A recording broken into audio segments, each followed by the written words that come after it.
dito. Hindi totoo yun. Hindi totoo yun. A ghost is not a soul of a human being. It's a demon. Tandaan niya mga ka-faith.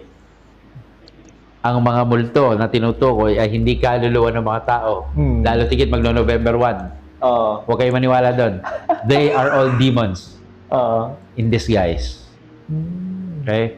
Sapagkat, ito pa ang gusto kong i-catechize natin ng ating mga ka-faith, no? According to the catechism, at the hour of death, immediately, when a person dies, the soul goes immediately to where it should go, either heaven, purgatory, or hell. That is immediately. That's why there is no wandering soul in this world. At tandaan yun, walang kaluluwang ligaw.